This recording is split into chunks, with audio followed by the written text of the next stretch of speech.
Funds है वो एकदम ऑप्टिमम रहे, ताकि उसको लेके आप मैक्सिमम प्रॉफिट कमा सके। मेन हम पोर्टफोलियो डाइवर्सिफिकेशन करते हैं, उसके मेन कारण मैं पीछे आप लोगों के लिए लिस्ट डाउन किए हूँ, और एक एक को रिस्क को हम जानेंगे और उस हिसाब से डाइवर्सिफिकेशन के लिए कौन सा फंड कितने अमाउंट में रखना चाहिए वो पूरा हम इस वीडियो में जानेंगे। सिचुएशन में आपका मॉडल पोर्टफोलियो कैसे बनना चाहिए डाइवर्सिफिकेशन के बाद, वो हम लोग देख लेते हैं। हेलो फ्रेंड्स, क्या आप म्यूचुअल फंड में इन्वेस्ट करते हैं या फिर आप स्टॉक मार्केट में स्टॉक में निवेश करते हैं? तो आपका जो पोर्टफोलियो है वो ओवर डाइवर्सिफाइड तो नहीं है, क्योंकि ओवर डाइवर्सिफाइड होगा तो आपका रिटर्न कम आ सकता है। परफेक्ट डाइवर्सिफिकेशन के लिए कितना फंड्स आपका म्यूचुअल फंड पोर्टफोलियो में होना चाहिए, इस बारे में इस वीडियो में हम आज जानेंगे। मैं हूं संजय और आप देख रहे हैं आपका channel Sanjay talks. Main diversification का गोल है आपका रिस्क कम हो जाए। अब इसको उल्टा भी देख सकते हैं, जैसे ही आप रिस्क को कम करेंगे आपका डाइवर्सिफिकेशन ऑटोमेटिकली होगा। मैं बोल रहा हूं, अगर आप दिमाग में सोचेंगे कि रिस्क मुझे कम करना है तो ऑटोमेटिकली आपका जो माइंड सेट है वो डाइवर्सिफिकेशन की तरफ जाएगा, और वो डाइवर्सिफिकेशन जो होगा वो एकदम लॉजिकली करेक्ट होगा। तो जो मेन हम पोर्टफोलियो डाइवर्सिफिकेशन करते हैं उसके मेन कारण मैं पीछे आप लोगों के लिए लिस्ट डाउन किए हूँ, और एक एक को रिस्क को हम जानेंगे और उस हिसाब से डाइवर्सिफिकेशन के लिए कौन सा फंड कितने अमाउंट में रखना चाहिए वो पूरा हम इस वीडियो में जानेंगे। तो आप बने रहिए, बिना स्किप किए हुए वीडियो को पूरा देखिए। तो पहले आ जाता है हमारा इकोनॉमी रिस्क। इससे हमें फंड को, अगर म्यूचुअल फंड पोर्टफोलियो को बचाना है तो हमें क्या करना है, ऐसा स्टॉक्स में ऐसा म्यूचुअल फंड को हमें चूज करना है जो जिसमें थोड़ा सा बड़े कंपनी जो है इंडिया का वो रहे। तो इकोनॉमी अगर इंडिया का डाउन गया तो उस सिचुएशन में भी जो बड़े कंपनी है, बिग कंपनी, वो सरवाइव कर जाता है। तो उसके लिए आपको क्या करना है, ऑटोमेटिकली एक लार्ज कैप फंड आपको चूज करना है। अभी सेकंड में देखते हैं, मान लीजिए अर्निंग और प्रॉफिट रिस्क।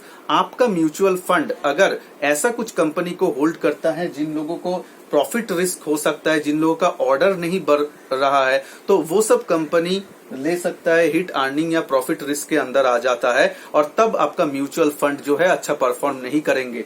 तो उससे बचने के लिए आपको क्या करना है, सेम आप लार्ज कैप ओरिएंटेड कुछ फंड देख सकते हैं जहां पे आपका ये रिस्क जो है कवर हो जाता है। तो ये और ये रिस्क ऑलमोस्ट सिमिलर है।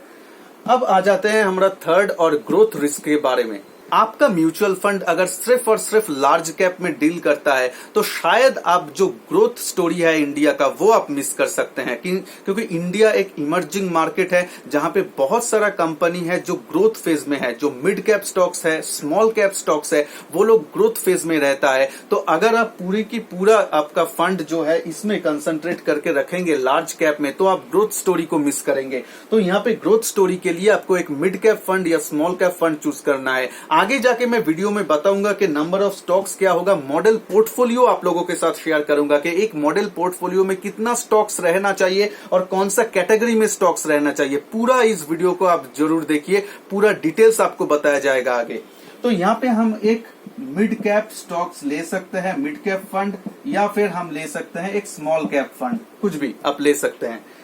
यहाँ पे एसेट रिस्क, इसको आप कैसे नलिफाई करेंगे, इसको आप डाइवर्सिफिकेशन कैसे करेंगे। एसेट रिस्क होता है, मान लीजिए जो लोग सिर्फ इक्विटी में निवेश कर रहे हैं, तो उन लोगों के लिए इक्विटी जब परफॉर्म नहीं करेगा तो आप लोगों का पोर्टफोलियो हिट होगा, जैसे कि अभी चल रहा है 2020 में।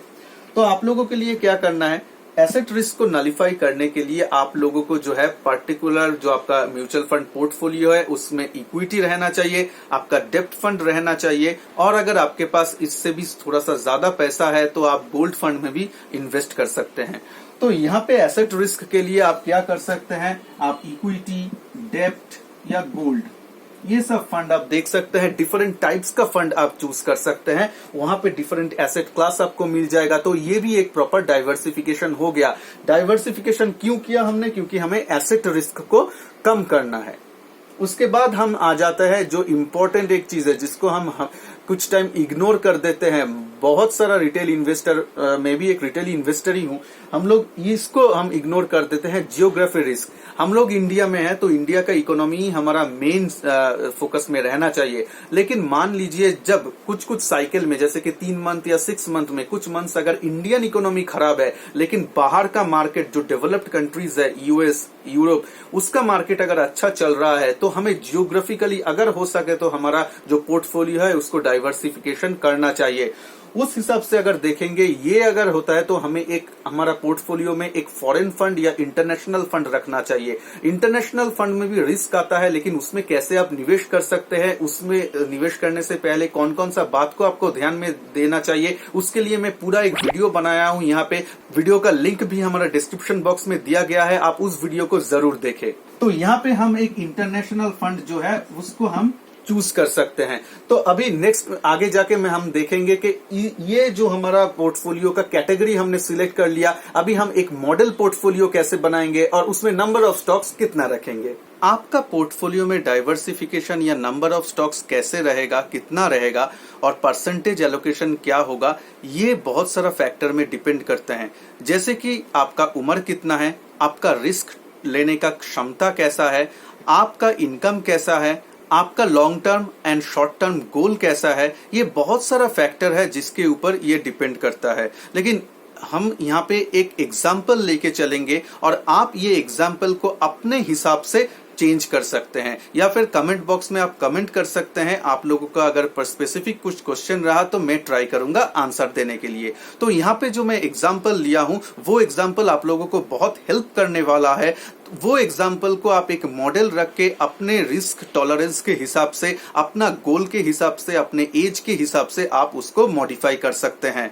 यहाँ पे मैंने लिया हूं कि मान लीजिए आपका उम्र 30 साल का है, आप एक अच्छा इनकम कर रहे हैं, आपका जो शॉर्ट टर्म या लॉन्ग टर्म गोल है वो डिफाइंड है। तो उस सिचुएशन में आपका मॉडल पोर्टफोलियो कैसे बनना चाहिए डाइवर्सिफिकेशन के बाद, वो हम लोग देख लेते हैं। तो देखिए, प्रीवियसली जब जो हम रिस्क के बारे में बात किया था उस हिसाब से देखेंगे तो आप यहाँ पे लार्ज कैप फंड एक चूज कर सकते हैं। ये आप 1 से 2 लार्ज कैप फंड अपना पोर्टफोलियो में चूज कर सकते हैं, और आपका जो ये इन्वेस्टमेंट मोड होगा वो एसआईपी ही होगा, क्योंकि ये इक्विटी फंड है, आप एसआईपी में ही निवेश करें।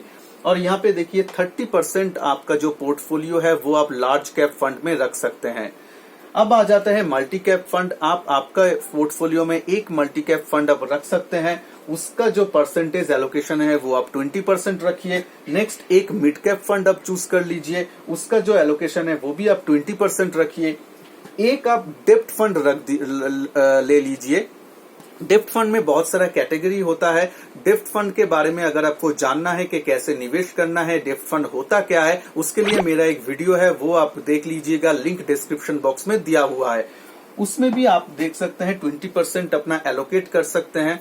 आपका रिस्क लेने का क्षमता जैसा है उस हिसाब से आप इस परसेंटेज को है मॉडिफाई कर लीजिएगा। उसके बाद जो इंटरनेशनल फंड है, जो मैं आप लोगों को लिए पहले बोला था पहले स्लाइड में, उसके लिए आप 10% अपना जो एलोकेशन है वो कर सकते हैं। तो आपका क्या हुआ, ये जो टोटल आपका ये 100% बन जाएगा। और आप इस पोर्टफोलियो को आप देखेंगे और ये जो नंबर ऑफ स्टॉक्स है इसको आप देखेंगे, तो अगर आप इस मॉडल को फॉलो करते हैं, अगर आप 2 लार्ज कैप भी ले लेते हैं तो यहाँ पे 2, 3, 4, 5, 6 फंड आपका हो गया। इंटरनेशनल फंड जो है वो ऑप्शनल है। 4 से लेके 5 या 6 मैक्सिमम आप लोग जो म्यूचुअल फंड है, actual fund, number of fund आपका मॉडल पोर्टफोलियो में रहना चाहिए। उसके ज्यादा एक्चुअली 10 से ज्यादा आपका फंड्स पोर्टफोलियो में नहीं रहना चाहिए, क्योंकि अगर 10 से ज्यादा फंड्स आपके पास हो जाएगा तो उसको ट्रैक करना आप लोगों के लिए मुश्किल हो जाएगा। कभी कभी आप लोग क्या कर सकते हैं, कुछ कुछ थीमेटिक फंड ले सकते हैं, लेकिन वो शॉर्ट टर्म के लिए, वो साइकिल हिसाब से, जैसे जैसे आप स्टॉक मार्केट में म्यूचुअल फंड में निवेश करेंगे, जैसे जैसे आप लोगों का नॉलेज बढ़ेगा उस हिसाब से आप इन्वेस्ट कर सकते हैं। जैसे कि अभी फार्मा फंड में आप लोग निवेश कर सकते हैं, कुछ जगह में कभी आपका एफएमसीजी फंड में आप निवेश कर सकते हैं, वो सब थीमेटिक फंड है। जब आप लोगों का एक्सपीरियंस हो जाएगा, म्यूचुअल फंड में आप निवेश कर चुके हैं ऑलरेडी, आप लोगों को समझ आ गया है म्यूचुअल फंड कैसे काम करते हैं, इकोनॉमी कैसे काम करते हैं, उसके बाद ही आप थीमेटिक फंड में जाइए। उस केस में आप 1-2 फंड अपना पोर्टफोलियो में और भी ऐड कर सकते हैं, क्योंकि वो स्ट्रेटेजिक डिसीजन होगा। वो केस डिफरेंट है। इस केस में मैं एक जनरल आप लोगों के साथ मॉडल पोर्टफोलियो शेयर किया। तो ऐसे अगर आप अपने पोर्टफोलियो को डाइवर्सिफाई करेंगे, एसआईपी के मार्फत अपना जो निवेश है वो जारी रखेंगे, तो होप आप लोगों का जो पोर्टफोलियो है वो डाइवर्सिफाई भी रहेगा, आपका जो रिस्क है वो कम होगा और आप लोगों का निवेश से अच्छा रिटर्न आएगा। और आपको एक बात का ध्यान रखना है कि आप अगर जो एक म्यूचुअल फंड खरीदते हैं तो उस म्यूचुअल फंड के अंदर ही 20-30 स्टॉक रहता है, तो वो ऐसे ही डाइवर्सिफाई ऑलरेडी हो चुका है। आपका पोर्टफोलियो में अगर ओनली 2 म्यूचुअल फंड है तब भी आपका पोर्टफोलियो थोड़ा सा डाइवर्सिफाई हुआ है, क्योंकि वो जो म्यूचुअल फंड है उसके अंदर वो स्टॉक्स जो है वो 30-40 स्टॉक्स लेके बैठा हुआ है एक म्यूचुअल फंड, तो उसके अंदर ऑलरेडी डाइवर्सिफिकेशन है। तो आपको जो अपना पोर्टफोलियो है म्यूचुअल फंड का उसको ओवर डाइवर्सिफिकेशन करने का जरूरत नहीं है, जैसे कि 10 फंड ले लिए, 15 फंड्स ले लिए, इतना फंड्स का जरूरत नहीं है। आप अपना एम के हिसाब से, अपना गोल के हिसाब से पोर्टफोलियो या फंड चूज कीजिए और उस हिसाब से आप निवेश कीजिए। वीडियो को अगर अच्छा लगा, मेरा एफर्ट अगर आपको लोगों को अच्छा लगा तो नीचे जो सब्सक्राइबर बटन है उसको जरूर प्रेस कीजिए, वीडियो को लाइक जरूर कीजिए। मिलते हैं नेक्स्ट वीडियो में, तब तक के लिए जय हिंद, वंदे मातरम।